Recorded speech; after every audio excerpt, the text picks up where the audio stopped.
Сайн байцгаана уу? Та бүхэнд өнөөдрийн мэндийг хүргэе. Анагаахын шинжлэх ухааны сургуулийн хүүхдийн анагаахын төвийн багш, Япон Монголын эмнэлгийн хүүхдийн засгийн эмч Солонгой байна. За та бүхэнд томууд ус төвчний зөвлөгөө өгье. За томууд ус төвчнөр бол жилд хүүхэд 6-аас 10 удаа өвддөг. За ялангуяа манай Монголын хүүхдийн сэрүүний улиралд бол энэ тоо бол их байдаг. За хүүхдийг хэрхэн томууд ус төвчнөөс сэргийлэх вэ гэдэг талаар ярив. За бага насны хүүхдүүдийг бол хамрыг сайн цэвэрлж явах хэрэгтэй. Амьсгалын зам бол хамраас эхэлдэг. Тийм болохоор хүүхэд хамраараа амьсгалах зорилттой байдаг болохоор хамрыг зөв сайн цэвэрлж явах хэрэгтэй байна.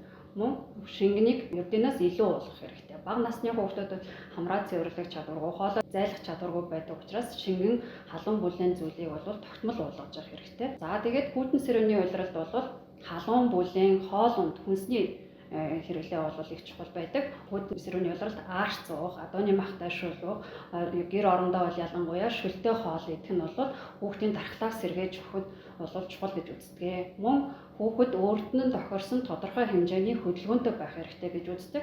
Биеийн температур хөдөлгөөн хийснээр бол биеийн температур өсөж өгдөг. Биеийн температур нэг хэмээр өсгөд бол дархлааны эсүүд бол 10-аас 20% идэвхждэг гэж үздэг болохоор хүүхдийг бол тодорхой хэмжээнд өөрт нь тохирсон дасгал хөдөлгөөнтэй байх нь чухал. За тэгээд мөн дээрэс нь эрт унтуулгах, өглөө эрт босгох, тогтсон цагт унтаад тогтсон цагт сэрж байгаа хүүхэд бол дархлаа тогтолцоог хэвэн явагдаж байна гэж үздэг. Тэгэхээр ялангуяа 10-аас өмнө унтуулж чадах юм бол хүүхдийн дархлаа бол тогтвортой байна гэж үзнэ. За тэгээд нятрал ихтэй, хүн ихтэй, хөл хөдөлгөөнтэй газраар бол бага насны хүүхдүүдийг бага дагуулж явах хэрэгтэй байна. За дээрэс нь хөдөлгөөнд бүлэг буюу насан туршид ах эгч том хүмүүс бид нар бага насны хүүхдүүдтэй гэр бүлийнхэн бол олон нийтийн харилцаанд орохдоо маск зууж, амныхаа алт зуух хэрэгтэй. Мөн өөрсдөө гэр орондоо очихдоо ороод гараа угаах, хоолоогоо зайлах гэдгийг бол хэвших хэрэгтэй байна. За 2-оос дээш насны хүүхдийг бол өөрийг нь хамрын усын нийлгэд сурах хэрэгтэй байна. Тэгжээж хамрын хүндийний ариун цэвэр, салцтын хүн хавагшил багасна. Дээрээс нь агаар дамжуулах зам чөлөөтэй болж өснөрөө хүүхэд амаараа амьсгалах давтамж нь бол багасна. Ингэснээр бол амьсгалын замын халдварт өртөх эрсдлийг бас тодорхой хэмжээнд бууруулж өгнө. За дээрэс нь өрөөний чиглэг байдал бол нэлээд ач холбогдолтой гэж үздэг. Тэгэхээр өрөөндөө гэртээ чигтээ цэвэрлэгээ хийх, агаарын сэлгэцлийг сайжруулах, ялангуяа сургууль цэцэрлэгийн агаарыг бол цаг тутам 5-аас 10 минут агаарын сэлгэцлийг хийж явах шаардлагатай байдаг. За тэгээд өрөөний чигшил нь бол 50-аас 60 хэм байж хэвэн гэж үздэг учраас тогтмол чигтээ цэвэрлэгээ хийх, агаар чигшүүлэгчийг ашиглах нь бас амьсгалын замын халдвараас сэргийлэх нэг нөхцөл болж өгдөг.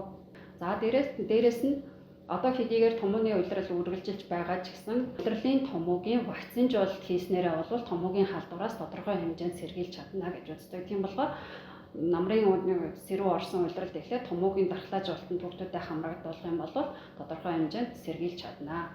За тэгээд вакцинжуулалтад чухал байдаг. Хүүхдийн товлолт вакцин, ялангуяа пневмококкус үүдэлтэй хатгалгаанаас сэргийлдэг вакциныг хийгээд эхэлсэн байгаа. Энэ товлолт вакциныг бол заавал хамраадаг шаардлагатай. Мөн өрхийн эмнэлгээс олгогддог 6 сараас 5 хүртэлх насны хүүхдүүдэд олгогддог өндөр тунтай А витаминыг уулгаснараа бол амьсгалын замын халдвар, хоол боловсруулах замын эрхтний халдвараас бол тодорхой хэмжээнд сэргийлж чадах болохоор 6 сар тутамд хүүхдтэй А витаминыг авч хэвшүүлээрэй гэж хэлэх хэрэгтэй байна. Хэрвээ цэцэрлэгт явж байгаа хүүхдүүд нь нус гойж, хал урах, хоолой суух тэмдэгтэй байвал эцэг эхтэн нь анхааруулж хэлэх хэрэгтэй. За тэгээд халууныг бол хүүхдийн халууныг тогтмол хэмжиж явах хэрэгтэй. Ханаад хүртний шинж тэмдэгтэй хүүхдийг өдөрт 2 удаа халуун хэд вэ гэдгийг хэмжиж явах шаардлагатай байдаг. За цэцэрлэг дээр ирж байгаа хүүхдүүдийг өглөө эрэхт нь орой явах нь бол хоолойг зайлуулж хэвшүүлэх маш чухал байдаг. Тэгээд дээр нь цэцэрлэг дээр шингэн юм зүйлийг маш сайн уулгах хэрэгтэй. За мөн хүүхдүүдийг өөрийг нь гарын сайн угаалгаж сургах хэрэгтэй. Нусын нур нийлгэж хэвшүүлэх хэрэгтэй. Дээрээс нь хоолойг зайлуулж сургах хэрэгтэй, эрт унтуулах хэрэгтэй. Энэ үйлдэлүүдийг хүүхдэд зөв хэвшүүлж сургаж чадах юм бол тодорхой хэмжээнд амьсгалын замын халдвараас сэргийлж чадна.